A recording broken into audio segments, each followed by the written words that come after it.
সপ্তম শ্রেণীর 2021 বর্ষের ছাত্রদের সবাইকে অভিনন্দন।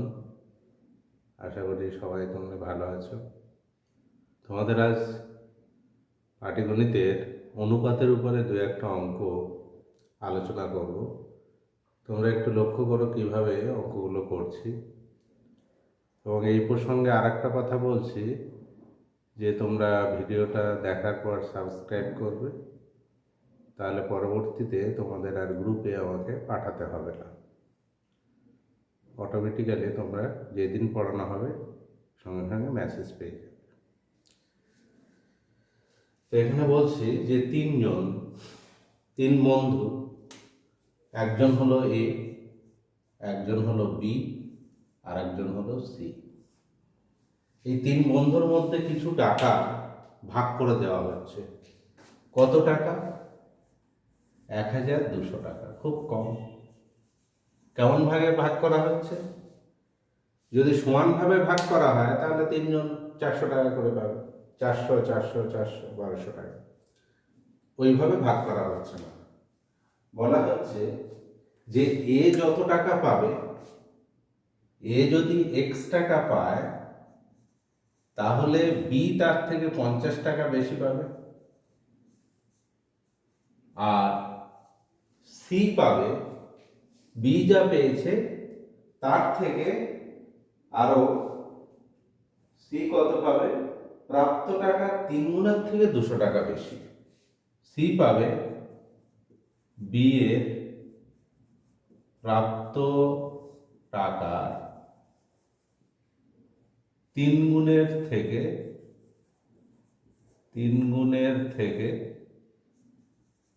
200 টাকা বেশি। এটা বলা আছে। তাহলে আবার শর্তটা কেমন বলা আছে? যে এ যা টাকা পাবে বি পাবে এর থেকে 50 টাকা বেশি, আর সি পাবে বি যা টাকা পেল তার 3 গুণের থেকে 200 টাকা বেশি।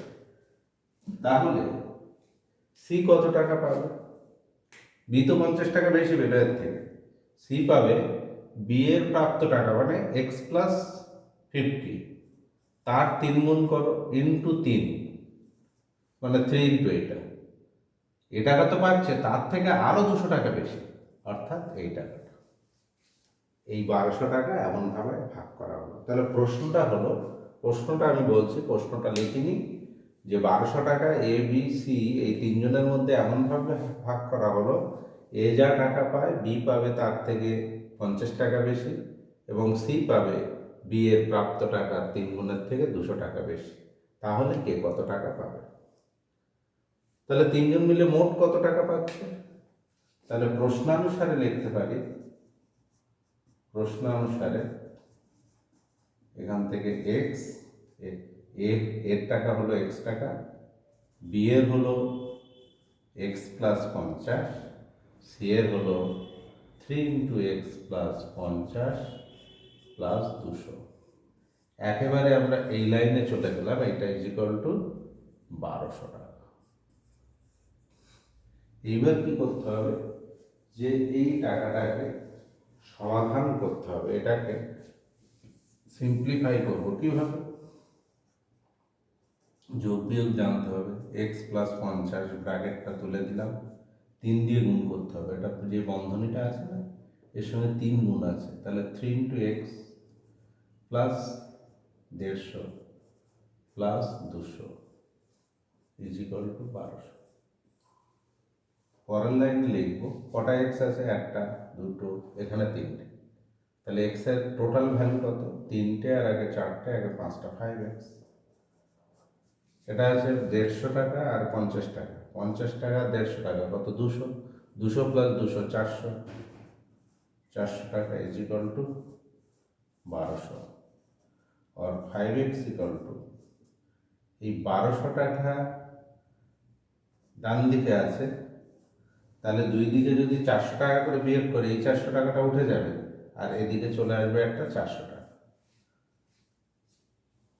1200 টাকা থেকে 400 টাকা বিয়োগ করবো, তাহলে ডান দিকে যেমন 800 টাকা হবে, আর 5x প্লাস 400 টাকা, এখান থেকে 400 টাকা উঠিয়ে দেবো, বিয়োগ করবো, তার মানে এই 400 টাকা থাকলো না, এই জন্য 5x।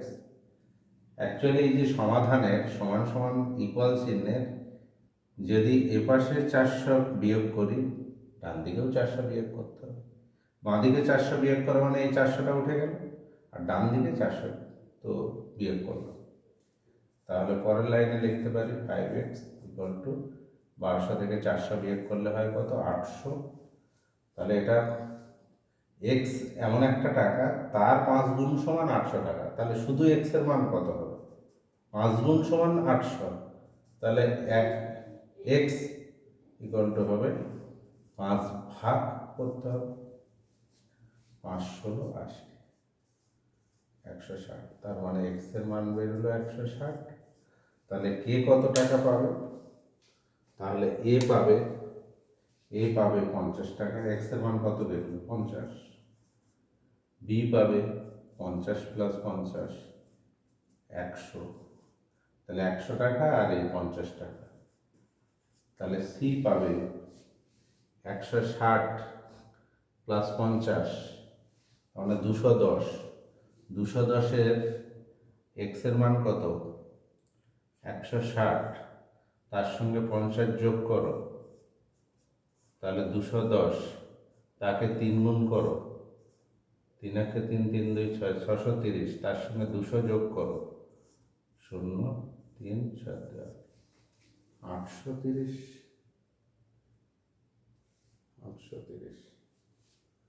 এক্স এর ভ্যালু হলো 160, 210, 630, 830। তাহলে টোটাল 1200 টাকা 830।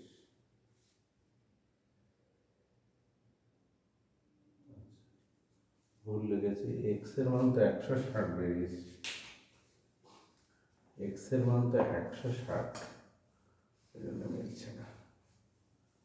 এক্স এর মান হলো 160, এক্স তো 160 পেয়েছি, তাহলে এটা পাবে 160 টাকা, আর এইখানে 160-এর সঙ্গে 50 যোগ হবে, তার মানে হলো 210 টাকা। এবার নিচে দেখো 160 প্লাস 210 প্লাস 830, 1200 টাকা হচ্ছে।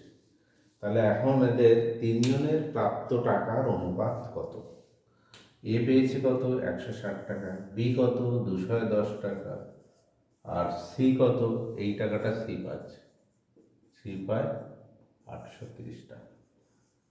তাহলে তিনজনের প্রাপ্ত টাকার অনুপাত 160:210:830। কী করবো, 0 10 দিয়ে ভাগ যাবে, 16:21:83। 83 এমন একটা সংখ্যা সহজে ভাগ যায়, এটা ভাগ যায় না। 83 81 82 83 78 যাবে না।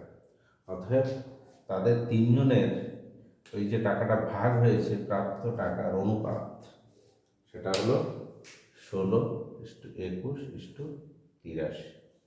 এটা হলো একটা অঙ্ক। নেক্সট অঙ্কটা বলছি, এইবার একটা বিদ্যালয়ে যে ছাত্র সংখ্যা আছে, ছাত্র ছাত্রী আছে, আমাদের বিদ্যালয়টা ছাত্রদের, তো অনেক বিদ্যালয় আছে যেখানে ছাত্রছাত্রী একসঙ্গে পড়াশোনা করে। তাই সেখানে কোনো বিদ্যালয়ে টোটাল ছাত্রছাত্রীর সংখ্যা বলা আছে, তার মধ্যে কতজন ছাত্র কতজন ছাত্রী সেটা যদি বলা থাকে, সেখান থেকে ছাত্রছাত্রীর অনুপাত আমরা বের করতে পারি। এরকম একটা বিদ্যালয়ে বলা হচ্ছে টোটাল ছাত্রছাত্রী 660, এতজন ছাত্রছাত্রী আছে।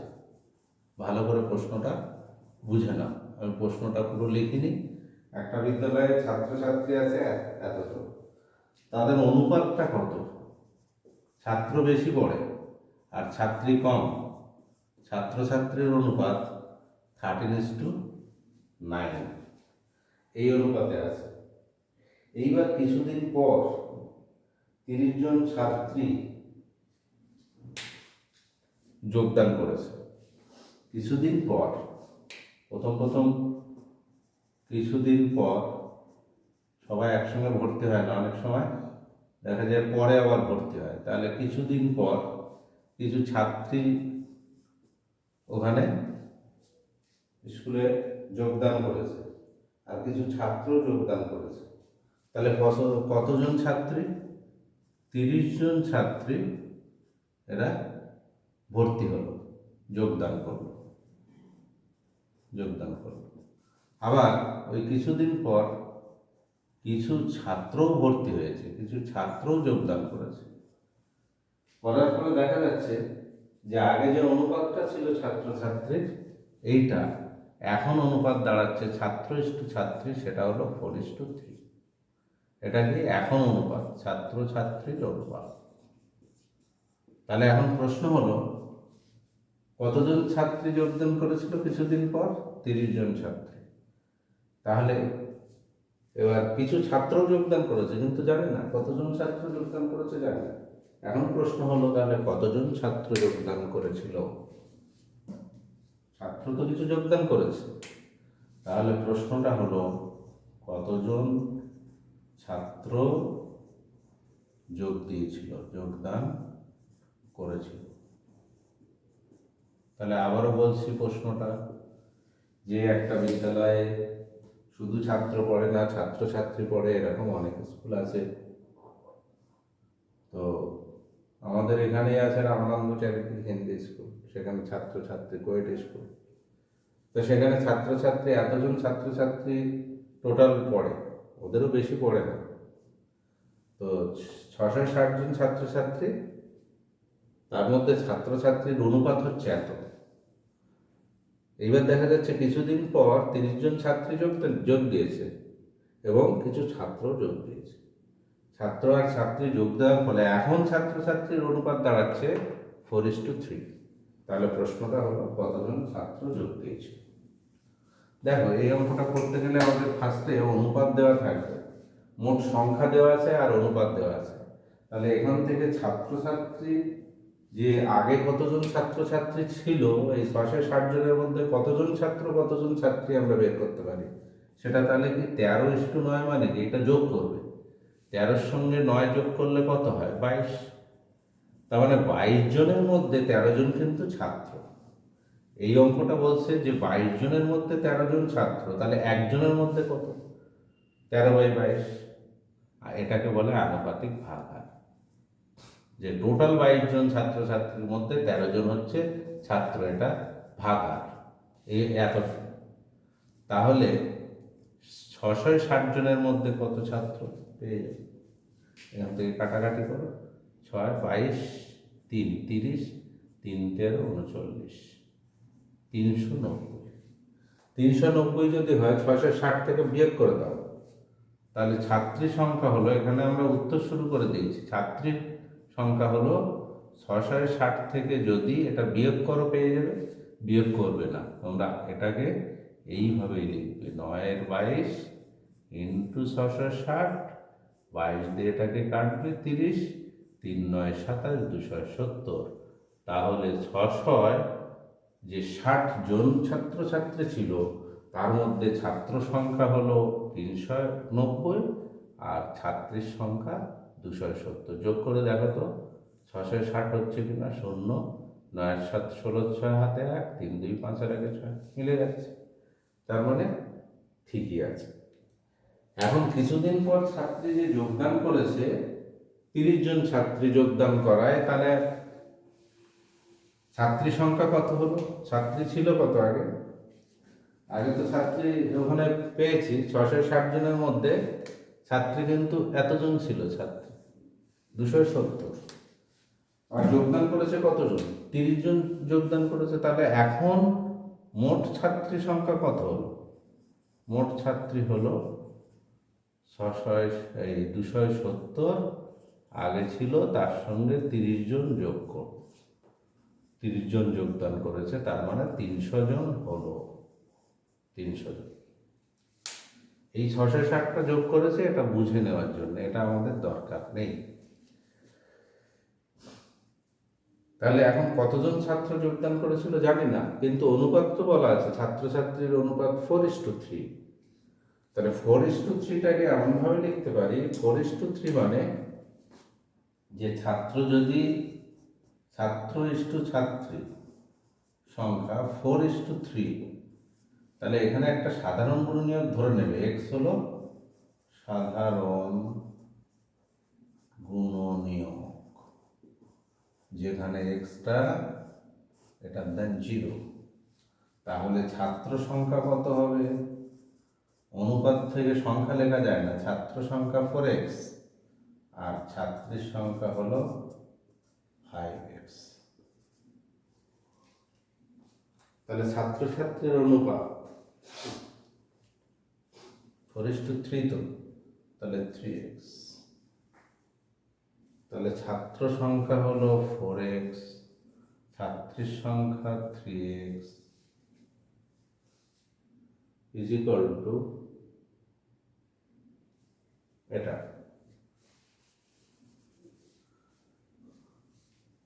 তাহলে এখান থেকে আমরা বের করতে পারি আমাদের ছাত্র সংখ্যা বের করতে হবে।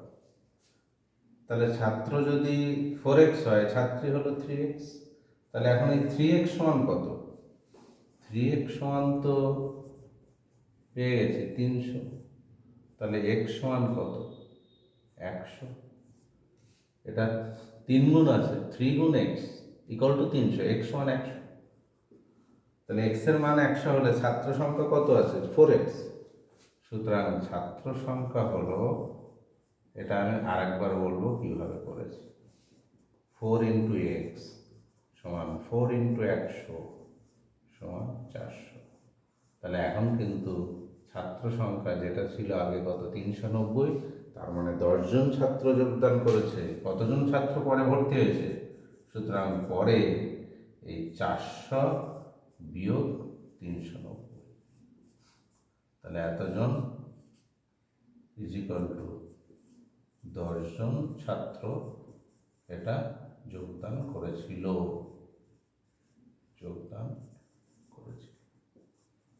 মানে প্রশ্নটা ছিল কতজন ছাত্র যোগদান করেছিল। ছাত্রী তো 30 জন যোগদান করেছে, ছাত্র কত যোগদান করেছে? যাতে নতুন অনুপাত হচ্ছে 4:3। তাহলে আবারও বলছি, 660 জন ছাত্রছাত্রীর মধ্যে ছাত্র কত আর ছাত্রী কত, এটা খুব সহজে তোমরা বের করবে। কি করে? এই অনুপাত ছাত্র কত আছে? 13 ভাগ কতজনের মধ্যে? 22 জনের মধ্যে। তাহলে 22-এর মধ্যে 13, তাহলে 660 জনের মধ্যে কত? 13/22 ইন্টু 660। ছাত্রী কত? 9/22 ইন্টু 660 সমান 270 জন। ছাত্রী 30 জন যোগদান করায় মোট ছাত্রী কত হলো? 300 জন। কিন্তু অনুপাত কত বলা আছে? 4:3। তার মানে ছাত্র সংখ্যা যদি 4x হয়, ছাত্রী সংখ্যা 3x। ছাত্রী সংখ্যা 3x মানে প্রশ্নানুসারে এটা 300। ছাত্রী সংখ্যা 3x, তাহলে প্রশ্নানুসারে 3x সমান 300, x সমান 100। সুতরাং ছাত্র সংখ্যা ছিল কত? 4x, 4 ইন্টু x মানে 400। তাহলে 400 ছিল কত? 390। তাহলে কতজন ছাত্র যোগদান করলো? 10 জন। খুব সুন্দর ইন্টারেস্টিং অঙ্ক। তোমরা আরেকবার এটা প্র্যাকটিস করবে। পরের দিন আবার তোমাদের সঙ্গে কথা হবে।